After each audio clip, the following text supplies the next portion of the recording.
The metal door of the kitchen slammed open, and Aisha flinched so hard she almost dropped the heavy tray of half-eaten appetizers. A wave of garlicky, expensive perfume hit her as a woman in a red dress laughed, oblivious, just meters away in the dining hall of the Clove. This was it, the first 5 seconds of her night, and already her heart was racing. The restaurant was a glittering jewel in the heart of Lagos, a place where a single plate of food cost more than Aisha earned in a month. She, on the other hand, was invisible, a ghost in a cleaner's uniform, navigating the slick, treacherous floor. Her eyes darted, not to the guests, but to the stainless steel waste bin. It was almost full. A mountain of rice, half a grilled fish, untouched prawns. Her stomach physically ached. But it wasn't her own hunger that drove her. It was the thought of her 2 small children, Leo and Zara, waiting in their damp, single-room home. Zara's cough had been getting worse. "Aisha!" a voice barked. It was Chef Bako, a large man whose white uniform was stained with sweat and tomato sauce. "Are you paid to stare, or are you paid to clean?" "Move!" Aisha's head snapped down. "Yes, chef. Sorry, chef." She hurried away from the bin, her heart pounding. She had a plan, a desperate, humiliating plan she enacted every single night. But the plan depended on Chef Bako's mood, and tonight he looked angry. The restaurant was packed, and the air in the kitchen was thick with pressure and sizzling oil. She just had to survive the next 3 hours. 3 hours until she could beg. She had no idea that tonight her begging would set off a chain of events that would unravel her entire, carefully hidden life. And she had no idea that her boss, the owner, was watching. His name was Mr. Davies, and he was not a happy man. He sat in his glass-walled office overlooking the restaurant floor, his suit jacket off, his tie loosened. He was on the phone, his voice low and sharp. "I don't care about the port delays. I care about the contract. Make it happen." He slammed the phone down, rubbing his temples.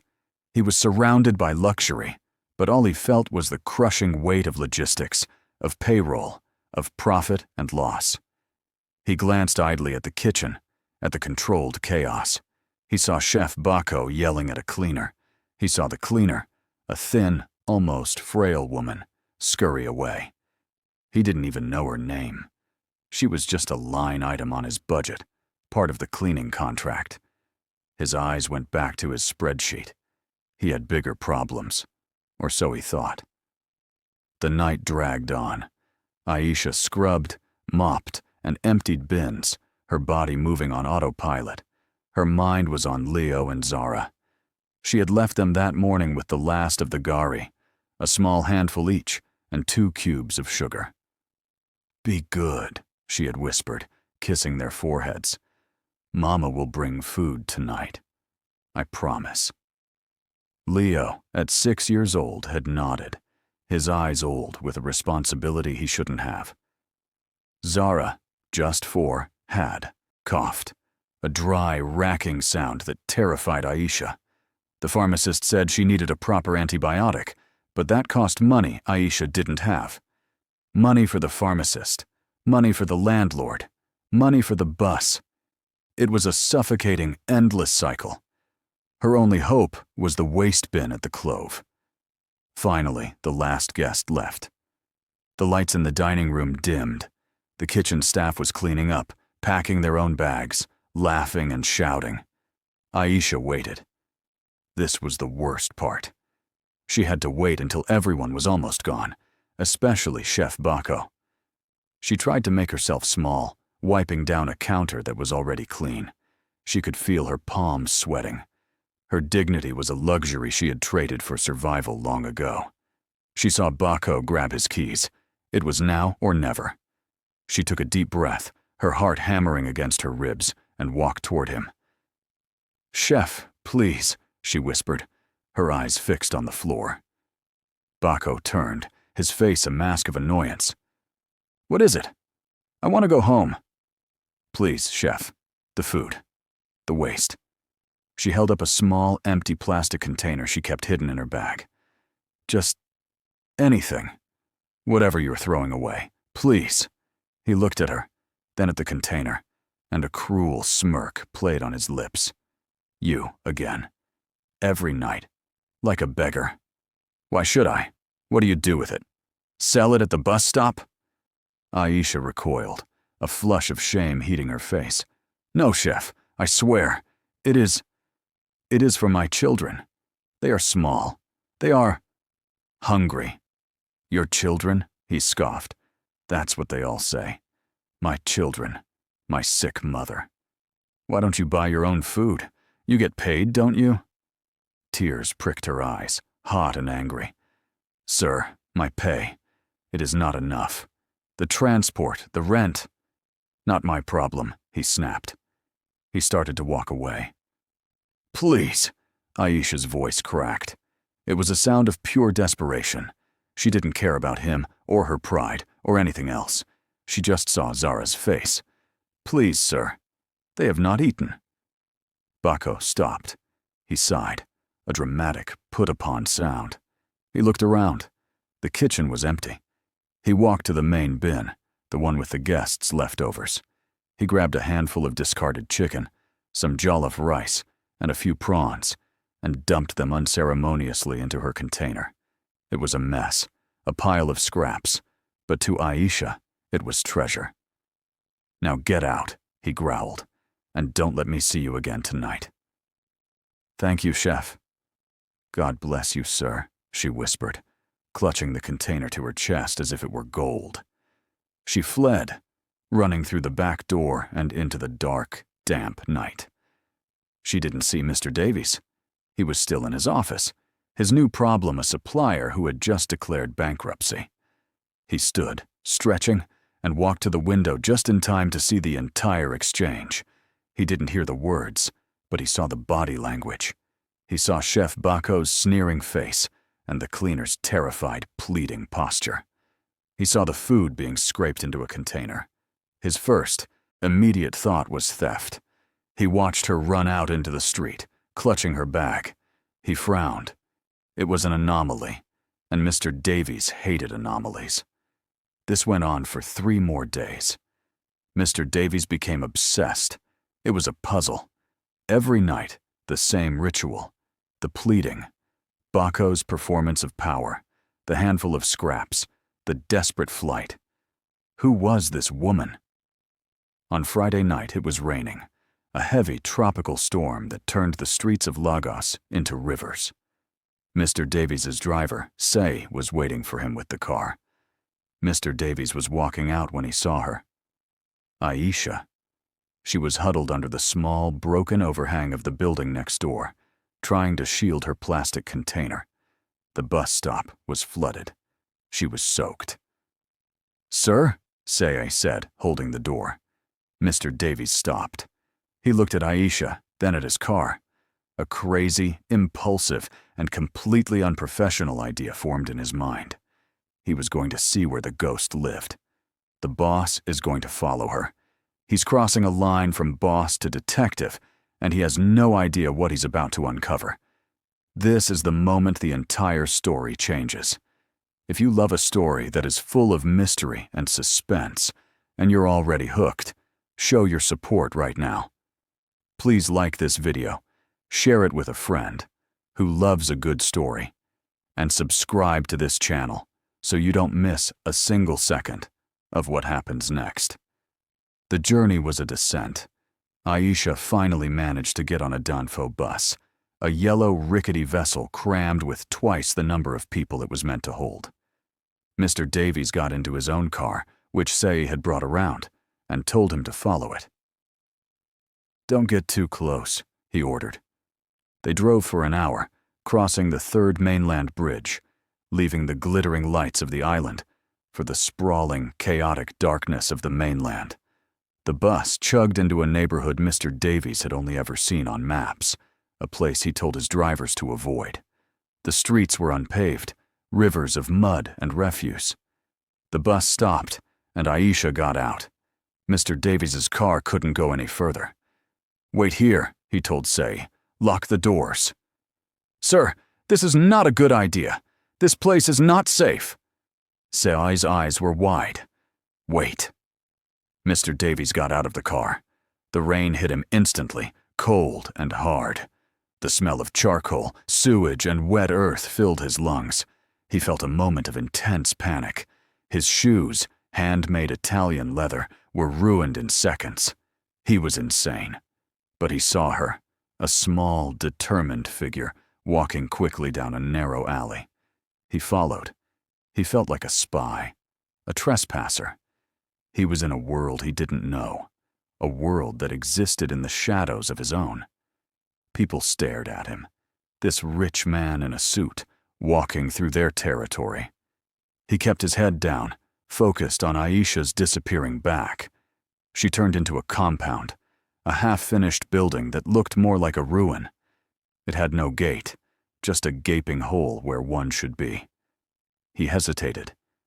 This was the end of the line. Going, in there was a boundary he couldn't uncross. But he had come this far. He had to know the end of the story. He slipped into the compound behind her. It was dark, lit only by a few dim security bulbs. He saw her climb a set of crumbling concrete stairs. He followed, his heart pounding. He heard a child's voice. "Mama, is that you?" "Yes, my loves. It's Mama." Aisha's voice, no longer a whisper, but warm and full of love. He found a spot on the landing, hidden in the shadows, where he could see through the gap where her wooden door didn't quite meet the frame. He peered inside. The room was tiny, perhaps 10 by 10. A single bare mattress was on the floor. A kerosene lamp flickered, casting long, dancing shadows. And on the mattress, 2 small children, a boy and a girl, sat waiting. The girl, Zara, was coughing. Aisha entered the room, and she was transformed. The weary, invisible cleaner disappeared. A mother took her place. "I'm so sorry I'm late," she said, her voice bright, belying the storm and the journey. "The rain was so bad. But look what Mama brought." She placed the plastic container on a small stool. The children's eyes went wide. "Rice!" Leo shouted. "And chicken!" "Yes, my love. A feast tonight," Aisha said, laughing. She found 2 plastic plates, rinsed them in a bucket of water, and began to divide the food. Mr. Davies watched, his stomach clenching. He saw her meticulously pick out every piece of chicken, every prawn, and divide it between the 2 plates. The rice, mashed and cold, she split evenly. She gave everything to them. She kept nothing for herself. "Mama, your own?" Leo asked, his mouth already full. Aisha smiled, a beautiful, heartbreaking smile. "I ate at work, my love. A big, big plate. I am so full." She stroked his hair. Zara, her daughter, just ate, her small hands grabbing the rice. Aisha watched them, her face a mask of such profound love and relief that Mr. Davies felt as if he had been punched. She watched them until every grain was gone. Then, she took a small sachet of water, drank it, and that was her dinner. Mr. Davies backed away from the door. He stumbled down the stairs, his legs weak. He leaned against the wet, crumbling wall, and the reality of what he had just seen hit him. She wasn't a thief. She wasn't just a poor cleaner. She was a mother, sacrificing her own body, her own pride, her own hunger, to feed her children. The lie, "I ate at work," echoed in his head. He, who had been annoyed about a supplier, who owned a restaurant that threw this food away, felt a wave of shame so profound it made him dizzy. And then, the shame was replaced by something else. A memory, sharp and clear, from 40 years ago. He was a small boy, not much older than Leo. He was in a room just like this. His own mother, a cleaner, was putting food on his plate. "Eat, my son," she would say. "I ate at the big house." He remembered now, realizing she had been lying too. He was Mr. Davies, the owner of the Clove, but he was also the son of a woman just like Aisha. He put his head in his hands, and in the rain, in the dark, in the middle of a slum, the rich boss cried. He didn't just cry for Aisha, he cried for his mother. This is the moment, the one the title promised. He didn't just see poverty, he saw his own past. He saw his own mother in Aisha's selfless, heartbreaking lie. This is the raw, human connection that stories are all about. If this moment touched your heart, and you believe in the power of empathy, please we ask you to join our community. Like this video to show your support. Share it with someone who needs to see a story about real kindness. And subscribe to this channel. We are dedicated to telling stories that matter. He was a man of action. Pity was useless. Charity was an insult. What Aisha needed was not a handout. She needed justice. He got back to his car, soaked and silent, his mind racing. Say, seeing his face, said nothing. Home, Mr. Davies said. But he wasn't going to sleep. The first thing he did when he got to his study was open his laptop. He pulled up the cleaning company's files. He found her name, Aisha Bello. He opened a private browser. He was a wealthy man. He had connections.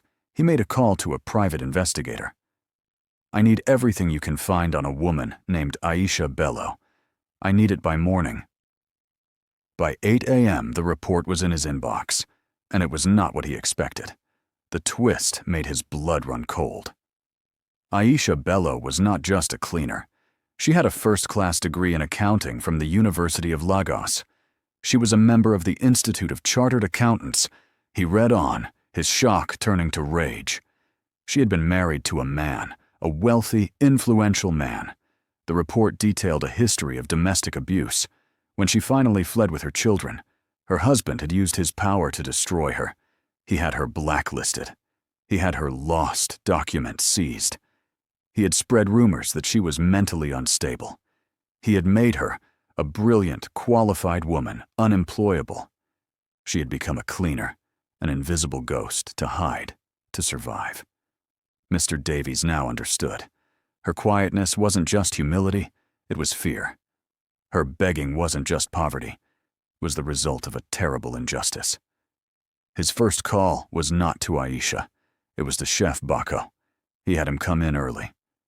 Bako swaggered into the office, confused. Sir, you wanted to see me? Yes, Bako.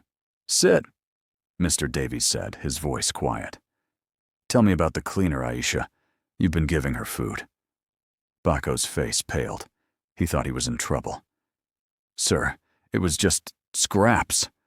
Waste. I was throwing it away anyway. It was nothing. It was nothing? Mr. Davies's voice was dangerously low. You thought it was nothing to humiliate a woman every night, to hold power over her, to make her beg for food you were throwing in the bin? You enjoyed that, didn't you? Watching her plead. Sir, I don't know what you mean. You're fired, Mr. Davies said.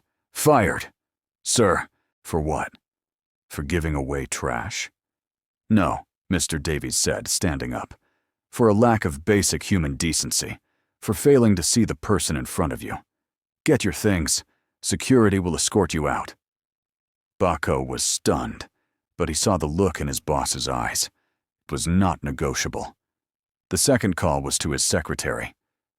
Please find Aisha from the cleaning crew and send her to my office, and tell maintenance to turn up the air conditioning.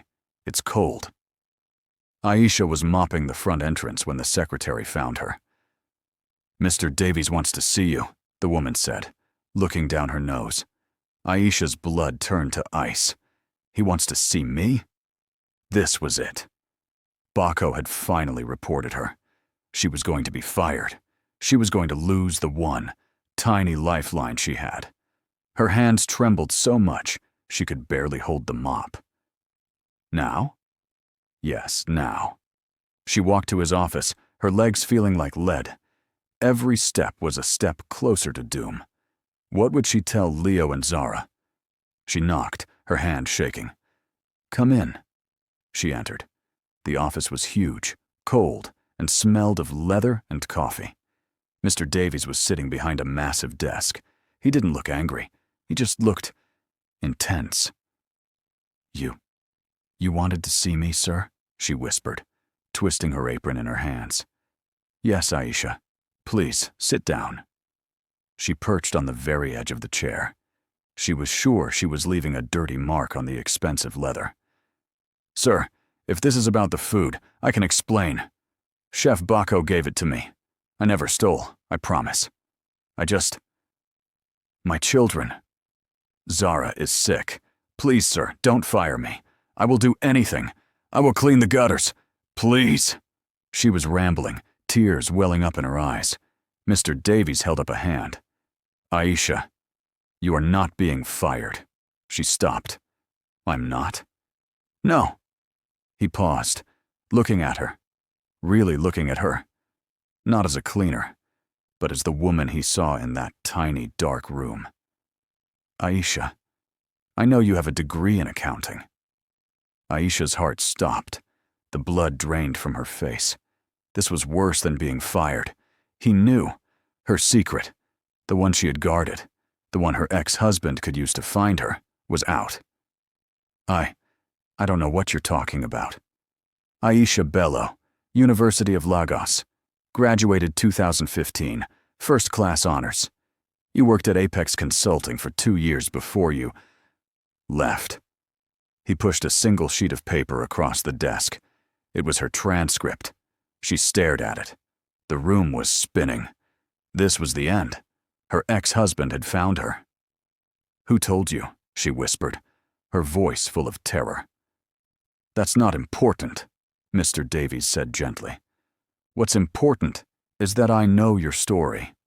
I know what he did to you, and I know you are not a cleaner." Aisha finally looked up, her eyes wide with a mix of fear and confusion. "My mother," Mr. Davies said, his voice thick with emotion, "was a cleaner. She raised me in a room not very different from yours. She worked her fingers to the bone, and she lied to me, too. She told me she ate at work, so that I could have her share." Aisha's breath hitched.